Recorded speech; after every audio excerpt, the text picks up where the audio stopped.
भाई क्यों तो वादे करने की जरूरत आ रही है कि मैं ये कर दूं वो कर दूं। जनता की पीड़ा निवारण कीजिए ना, कौन पूछ रहा है आपको।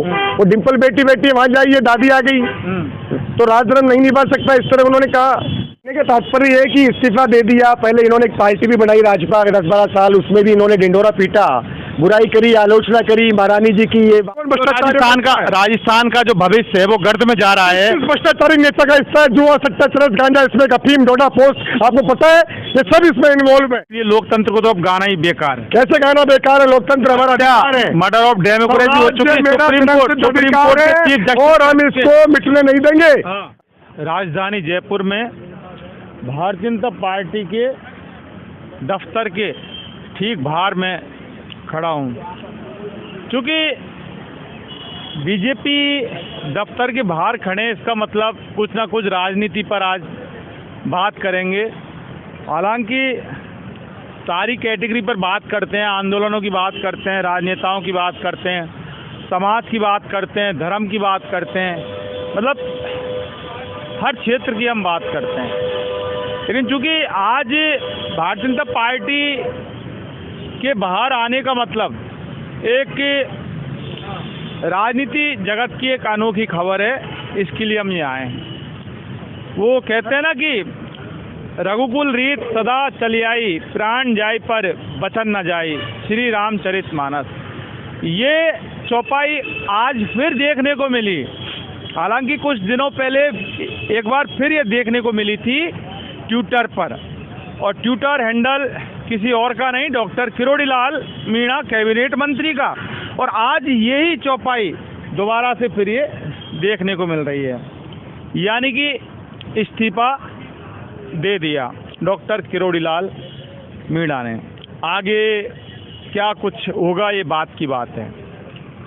हमारे साथ एक क्रांतिकारी वीर हैं राजस्थान के, जो आम जन की पीड़ा को समझते हैं और निःशुल्क उनको राहत दिलाते हैं। और राकेश आमजन इनको बोलते हैं। और जन पीड़ा निवारण इन्होंने एक केंद्र खोल रखा है, जो ना किसी से पैसा लेते हैं, ना सरकार से, ना कॉरपोरेट से, और अपने जेब से पैसा खर्च करके जन पीड़ा में राहत दिलाते हैं।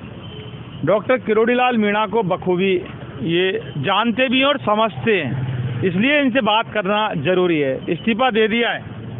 किसने? डॉक्टर किरोड़ीलाल मीणा ने। हाँ, तो इसमें कौन सी नई बात है? वानप्रस्थ का समय, बहुत बड़ी बात है। नहीं, वानप्रस्थ का समय हो गया, जिंदगी भर राज को भोग लिया, और धर्मपत्नी जी मंत्री रह गई, भतीजे रह गए, और बहुत सारी चीजें हैं उनको उन्होंने बनवा दिया, टिकट मांग लिए, कभी हार गए, कभी जीत गए। लेकिन सत्ता छोड़ना इतना आसान नहीं है इस राजनीति में, आप तो जानते हो। कर्तव्य निर्वहन करने में प्रॉब्लम होने लग जाए, जनता साथ छोड़ दे, अंदर आत्मा में बेईमानी आ जाए या क्षमताएं नहीं हो, तो व्यक्ति को राज भोग मोह माया छोड़ देनी चाहिए। भाई क्यों तो वादे करने की जरूरत आ रही है कि मैं ये कर दूं वो कर दूं। जनता की पीड़ा निवारण कीजिए ना, कौन पूछ रहा है आपको। वो डिम्पल बेटी बेटी वहां जाइए, दादी आ गई तो राजधर्म नहीं निभा सकता, इस तरह उन्होंने कहा। तो कर्म चीजें करने के लिए कोई पद की जरूरत थोड़ी होती है, मोह माया की जरूरत थोड़ी होती है। बेटे बेटियों को भाई भतीजावाद को क्षेत्रवाद करने की, परिवारवाद करने की जरूरत थोड़ी होती है।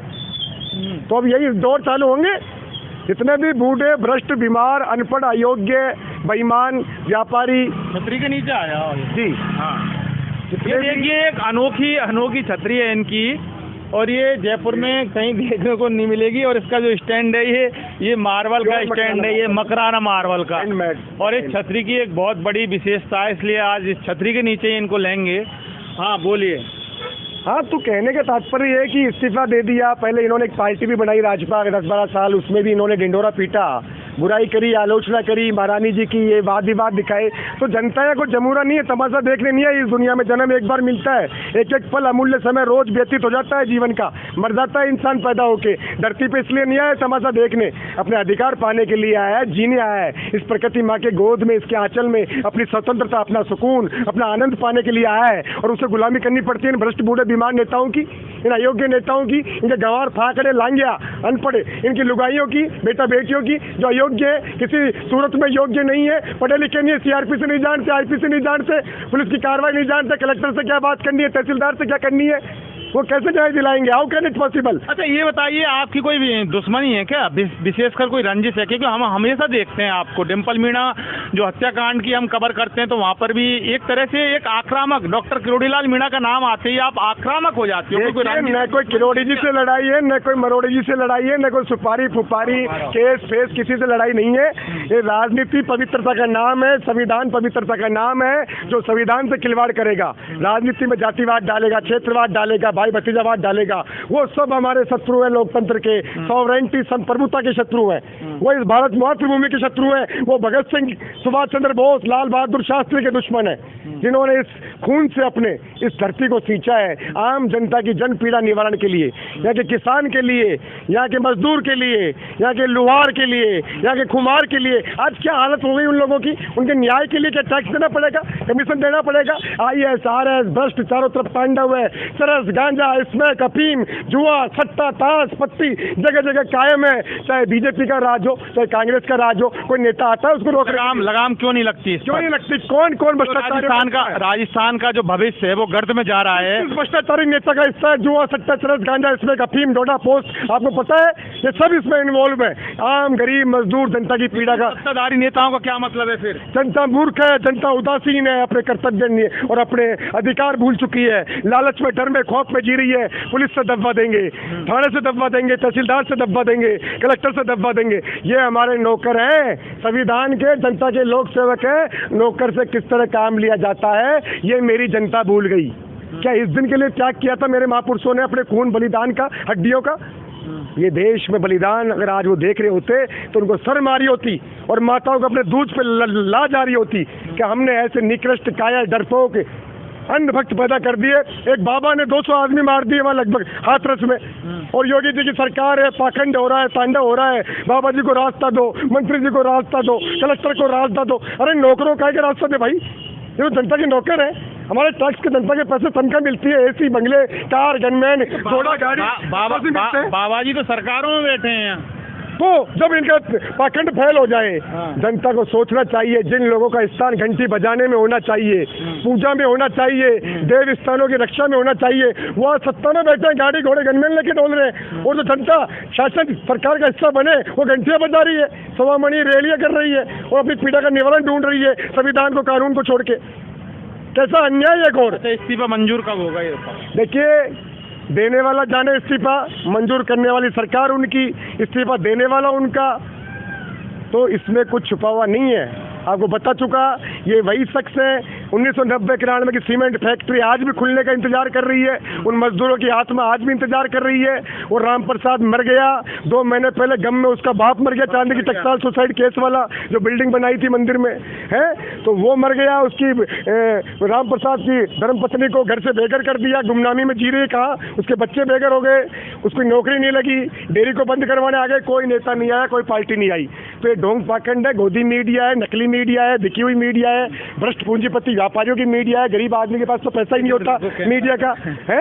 आप और मैं तो मीडिया खोल ही नहीं सकते, करोड़ों रुपए चाहिए जमीन के लिए, प्रोजेक्ट के लिए, मशीनों के लिए, प्रिंटिंग प्रेस के लिए। तो ये भ्रष्ट व्यापारी जगह जगह कॉम्प्लेक्स बन रहे हैं, हवेलियां टूट रही है, चरस, गांजा, इसमें अफीम, जुआ, सट्टा बिक रहा है, सरेआम बिक रहा है, रात के 8 बजे बाद दारू बिक रही है। चाहे सीएम कह दे, पीएम कह दे, लो मैं दे दूं सबूत, कमिश्नर की क्या हिम्मत है जो रोक ले। ये सारा पैसा इन्हीं दलों के पास जाता है जो भ्रष्ट लोग हैं, जो भ्रष्ट नेता है, चाहे वो फूल के हो चाहे पंजे के हो। तो जनता का रखवाला कोई नहीं है, जनता की पीड़ा का निवारण करने वाला कोई नहीं है। जिस पुलिस से अपेक्षा करते हैं इसकी ड्यूटी के घंटे आज तक निश्चित नहीं हुए। देखिए किस तरह बरसात, गर्मी, ड्यूटी तो पूरी चाहिए, संसाधन नहीं देंगे। इनकी तनख्वाह के बारे में आज तक कोई नहीं सोचता। और जो मजे कर रहे हैं वो एसी में बैठे, जो RSIS करोड़ों अरबों रुपए कोटियां बढ़ा के मौज करते हैं, 2 दिन सस्पेंड भी हो जाते हैं, वापस बहाल हो जाते हैं। अभी एक SP कलेक्टर अजमेर में दारू पीते हुए पकड़े गए थे, रात को होटल वालों को मारा था, वो बहाल होकर नौकरी में आ गए। कैसा लोकतंत्र है, कैसा कानून है, कैसी व्यवस्था? लोकतंत्र तो हत्या हो गई, वो सुप्रीम कोर्ट कह चुका मर्डर ऑफ डेमोक्रेसी, तो इसलिए लोकतंत्र को तो अब गाना ही बेकार है। कैसे गाना बेकार है? लोकतंत्र हमारा अधिकार है, मर्डर ऑफ डेमोक्रेसी हो चुकी है सुप्रीम कोर्ट के चीफ जस्टिस, और हम इसको मिटने नहीं देंगे। हमारे त्याग बलिदान से हमारे पुरखों ने बचाया, हमारे पूर्वजों ने बचाया। 40 अंग्रेज व्यापारी 400 साल तक कोड़े मार गए, कहाँ गए तंत्र मंत्र, कहाँ गए ये विद्वान, कहाँ गए नकली पंडित बाबा ढोंगी? लोकतंत्र राजतंत्र में कन्वर्ट जो हो गया ना, भाई राजतंत्र में राज कर लिया, जनता के कोड़े मार लिए, पानी नहीं पीने दिया, जुल्म कर लिया, सबको बेवकूफ़ बना दिया सातों जात को, और फिर ये 1% से भी कम लोग उसमें सातों जात के लोग हैं अत्याचार करने वाले में, और अत्याचार सहन करने वाले में 99% सातों जात के लोग हैं। तो सिर्फ 2 ही वर्ग रह गए, कोई ST OBC नहीं रही। अत्याचार करने वाले 1% से भी कम लोग, जिनमें भ्रष्ट व्यापारी बनिए, भ्रष्ट नेता, भ्रष्ट ब्यूरोक्रेसी, नौकरशाही है, और सहने वालों में 99% जनता है सातों जात की। तो जनता को जागना होगा, ये मूर्ख बनाने वाले लोगों को पहचाने, इनके कोड़े लगाए और उन अंग्रेजों के पास भेज दे। आज अमेरिका तरक्की कर रहा है, यूरोप तरक्की कर रहा है, और हम वहीं पड़े। तो भारत तो विश्वगुरु बन गया। बातों से, वादों से, भाषणों से, नकली दिखावे से, ढोंग पाखंड से, नकली बाबाजियों से ये देश विश्वगुरु नहीं बनेगा। आज दूध नहीं है, दूध ढोल रहे हो, धुआं कर रहे हो, रास्ते जाम कर रहे हो, और अच्छे काम के लिए भीड़ नहीं है। सरकारी जिसके साथ पीड़ा हुई 2 गवाह नहीं मिलते गवाही देने के लिए, और थानेदार गवाही नहीं लेता विधिवत रूप से। कानून पे कानून बन रहे, जो पहले के उनकी पालना करा दो। रोज तुम्हें नए नए फ्लेवर में डाला जा रहा है, मूर्ख बनाया जा रहा है, बेवकूफ़ बनाया जा रहा है। एक भी इंसान को एक कानून पता हो तो बता दो मेरे को, 1% लोगों को भी। साहब कानून बन गया, खुश हो रहे, तो बातों से खुश करना, कानों को खुश करना, और वास्तविक अंतरात्मा में, शारीरिक रूप से अंतरात्मा में आनंद अनुभूति, वो हिंदुस्तान की दूर है। वो उसी दिन प्राप्त होगी जब कर्मठ योग्य, मेहनती, शिक्षित, त्यागी, तपस्वी युवा इस देश के भविष्य के लिए आगे नहीं आएंगे, और इन जेलों में नहीं भेजेंगे इन बूढ़े, भ्रष्ट, बीमार, डायबिटीज, ब्लड प्रेशर, शुगर के परिवार क्षेत्रवाद करने वाले, जातिवाद, अपने बहन बेटी गंवारों को बनाने वाले, इनको जब तक नहीं भगाएंगे, इनको वानप्रस्थ नहीं भेजेंगे। राकेश आमजन गलता जी और प्रकृति हमारी भी लिमिटेशन है, ये राकेश आमजन है। देखिए बहुत कुछ इन्होंने कह दिया और बहुत बड़ा सार का जाग जाए जनता, दोबारा नहीं मिलेगा। भगत सिंह मर गया 23 साल का, वो भी बूढ़ा बीमार 80-90 साल तक राज कर लेता। बराक ओबामा खेती कर रहा है, बिल क्लिंटन खेती कर रहा है, कोई नहीं जानता कौन अमेरिकन राष्ट्रपति। कुछ भरा पड़ा है पूरे बीमारों को यहाँ लेकिन है ना, गुलाम। लेकिन आज जो बात यहाँ डॉक्टर किरोड़ीलाल मीणा के इस्तीफे को लेकर हमने की थी, लेकिन बहुत कुछ इन्होंने अभी जनता को भी कहा है, और बहुत कुछ चीज़ जो सिस्टम पर सवाल उठाए हैं, और जो सिस्टम में जो वाकई जो खामियां हैं जो रोजाना देखने को मिलती हैं, तो ये कहीं ना कहीं हो गया आम जनता से डायरेक्ट इनका कनेक्शन है। और हमेशा अपने किसी ना किसी इंटरव्यू में और जो वर्जन होते हैं उनमें सीधा जनता को टारगेट करके और जनता को सजग करने की पहल करते हैं। इसलिए ये राकेश आमजन है। इन्वेस्टिगेशन मीडिया के लिए पवन कुमार के साथ मैं जितेंद्र शर्मा। देश को बेचने वालों।